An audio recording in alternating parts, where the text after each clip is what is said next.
Jadi mungkin apa sahaja yang kami sampaikan di sini tidak dipersetujui oleh tuan-tuan dan puan-puan yang hadir. Mungkin kita ada perbezaan pandangan di sini. Jadi perbezaan pandangan di sinilah yang kita ingin utarakan. Jadi apa harapan kami adalah selepas pembentangan yang kita lakukan, tuan-tuan boleh menilai sendiri. Jadi di mana kenanya ataupun di mana tak kenanya dengan sistem perbankan Islam yang ada sekarang. Jadi tuan-tuan berhak untuk tidak bersetuju dengan saya, tetapi sekiranya ada dalil-dalil yang saya paparkan yang memberi kefahaman yang baik kepada tuan-tuan, maka tuan-tuan haruslah terikat dengan dalil yang dipaparkan. Ini walaupun ada perbezaan pandangan di sini. Dan bukan saja di sini, malah di luar sana pun masih lagi banyak perbezaan pandangan sebagaimana telah disebut oleh speaker yang pertama. Jadi tujuan kehadiran kita, perbincangan kita pada hari ini adalah untuk mencari kebenaran dan untuk mencari keredaan Allah Subhanahu Wa Taala. Ini adalah siri pertama daripada siri perbankan Islam yang kita cuba perbincangkan. Akan ada lagi siri-siri seterusnya selepas ini, dan pada siri kali ini kita mengkhususkan perbincangan kepada pembelian perumahan. Oleh kerana sistem perbankan Islam yang begitu luas yang diamalkan sekarang, maka kita memilih untuk kali pertama ini kita membincangkan sistem perbankan Islam dari sudut jual beli perumahan yang dinamakan bai' bisaman ajil ataupun musyarakah mutanaqisah yang disebut tadi, dan juga menggunakan konsep al-ainah dan juga tawaruk. Jadi persoalan asas sebelum kita memulakan perbincangan ini, jadi saya lontarkan persoalan ini kepada tuan-tuan walaupun tidak perlu menjawab. Jadi wujudkah bank ataupun sistem perbankan Islam di dalam Islam? Mana dalam Islam ni sebenarnya ada ataupun tidak institusi bank? Di zaman Rasulullah sallallahu alaihi wasallam, di zaman para sahabat, para khulafa' ar-rasyidun, ada ataupun tidak bank Islam ataupun sistem perbankan Islam? Itu persoalannya. Dan kalau ada, bagaimana bentuknya? Kalau tidak ada, boleh ataupun tidak kita mewujudkannya sekarang dan seterusnya. Jadi dengan kata lain, ada ataupun tidak institusi perbankan itu sendiri di dalam Islam. Dan jika tidak ada, jika kita menyatakan tidak wujud sistem perbankan Islam atau bank Islam dalam Islam, daulah Islam di Madinah dulu tak ada, Rasulullah tak bina bank Islam. Baitul Mal ada, tapi bank tidak ada. Jadi kalau tidak wujud, persoalannya boleh ataupun tidak kita mewujudkannya. Dan jika boleh mewujudkannya, apa yang kita ingin tahu seterusnya adalah apakah fungsi, tugas ataupun peranan bank di dalam Islam. Apa fungsi dia sekarang ni? Bank, apa peranan dia, apa tugas dia dalam Islam? Jika boleh diwujudkan. Okey. Jadi fungsi bank, peranan bank, fungsi utama dia berniaga, senang cerita. Semua orang tahu. Bank fungsi dia berniaga. So persoalan dia, apakah yang diniagakan oleh bank? Keropok? Oh, dah jawab dah. Pun ada kasyaf juga. Apakah yang diniagakan oleh bank? Adakah bank berniaga keropok? Tidak. Bank berniaga rokok? Tidak, walaupun ada pegawai-pegawai bank yang sok rokok. Adakah bank berniaga rumah, tanah, bangunan, saham? Adakah ini yang diniagakan oleh bank? Tidak juga. Jadi, kalau semua tidak, atau apakah yang diniagakan oleh bank? Duit. Setepatnya, dah ada jawapan tadi, bank berniaga duit. Bank tidak berniaga mi goreng. Dia berniaga duit. Dia ada duit, dia mahu tambah lagi duit dengan memperniagakan duit ini. Ini semua orang tahu.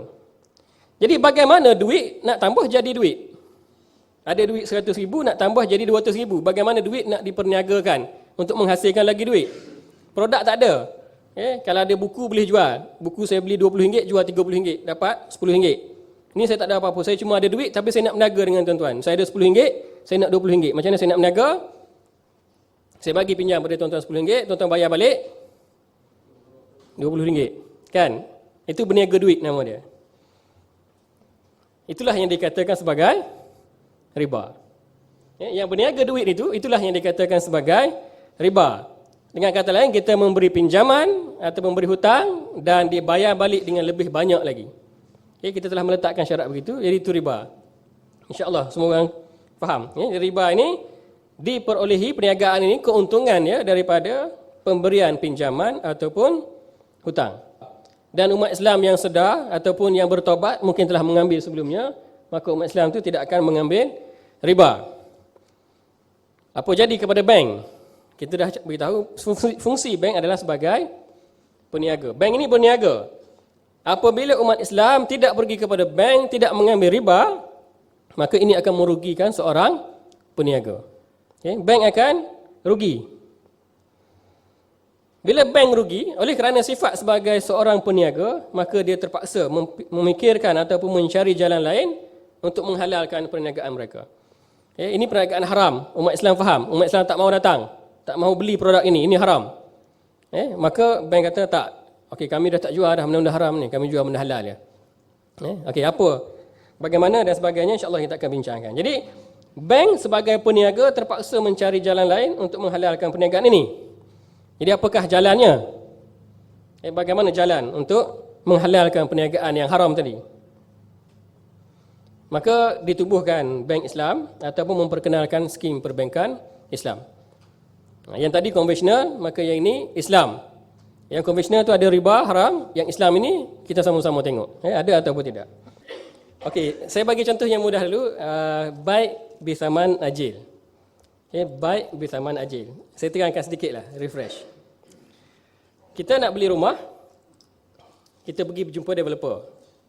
Maka developer jual rumah kepada kita 100,000 sebagai contoh, kita bayar 10%, 10,000.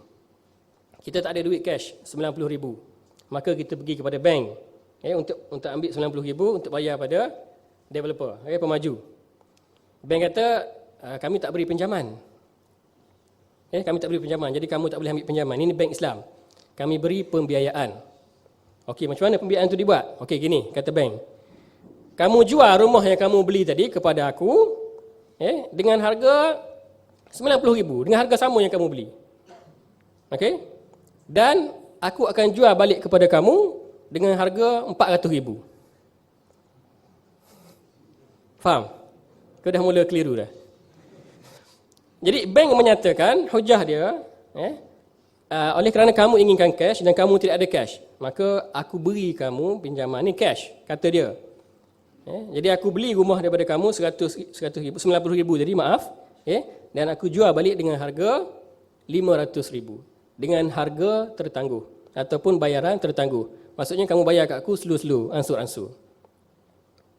Okey, jelas. Itu adalah baik jual beli, bi saman dengan harga ajil, maknanya tertangguh. Jadi sekarang ni bank tidak memberi pinjaman kepada kita. Bank cuma melakukan transaksi jual beli dengan kita. Oleh kerana jual beli, ini tidak menghasilkan riba. Ini hujah bank. Yang menghasilkan riba, kalau kamu pinjam 90,000, bayar balik 500,000, itu riba. Sekarang ni kamu jual rumah kamu 90,000, aku jual balik pada kamu 500,000, bayar ansur-ansur. Ini bukan riba. Ini profit margin. Ini adalah keuntungan. Kadar keuntungan. Nah, ini yang dinamakan sebagai baik bisaman ajil ataupun lebih tepatnya baik al-innah. Cara jual beli innah. Baik bisaman ajil itu cara bayaran dia. Itu bagaimana BBA itu berfungsi. Pemergian kita kepada bank tadi adalah kerana kita tidak ada cash, penjual mahukan cash. Pergi kepada bank, bank kenakan riba. Umat Islam mula sedar dan nak penyelesaian Islam. Tolak riba, tak nak. Saya tak nak dah riba. Maka bank Islam ditubuhkan. Bank Islam, saya letakkan situ, modify, mengubah suai akad, kerana walaupun namanya bank Islam, tapi orientasi yang ada itu masih lagi berorientasikan keuntungan. Bukan nak tolong orang. Nanti saya jelaskan selepas pada ini. Berorientasikan keuntungan. Jadi oleh kerana dia berorientasikan keuntungan, balik semula kepada apa yang saya jelaskan daripada awal tadi. Dia terpaksa ubah suai perkara itu. Jadi perkara asas dia sebenarnya yang menimbulkan bank Islam dan menimbulkan akad-akad baik al-innah, baik bersamaan ajil, BBA tawaruk, musyarakah, mutanah kesan dan sebagainya, hasil daripada tadi. Kita perlukan rumah, kita tak ada cash. Secara congak saja, saya menjelaskan kepada tuan-tuan, kalaulah developer tadi ataupun penjual rumah tadi, mereka tak mahukan cash. Mereka kata tak apalah, bayar ansur-ansur pada aku, tak ada masalah. Perlu tak kita pergi pada bank? Tak perlu. Tapi developer tahulah, dia pun kapitalis juga. Siapa yang berniaga nak rugi? So dia berniaga untuk dapatkan keuntungan, dan dia nak keuntungan tu dengan cara yang cepat. Dia tak boleh tangguh-tangguh. Penjual rumah tolak developer ke tepi. Penjual rumah biasa, kawan kita ke siapa ke jual rumah kepada kita, pun sama juga, dia nak cash juga. Kalaulah dia nak angsuran, tak apalah, kau bayar kat aku 1,000 sebulan, 20 tahun, 30 tahun, tak apa, tak ada masalah. Janji kau tak ambil riba je, kau bayar kat aku terus. Perlu tak kita pergi pada bank? Tak perlu. Selesai masalah. Tak perlu ada bank Islam, tak perlu ada alinah, tak perlu ada tawaruk. Tapi masalah dalam kehidupan sekarang ni tidak berlaku begitu. Tidak berlaku begitu.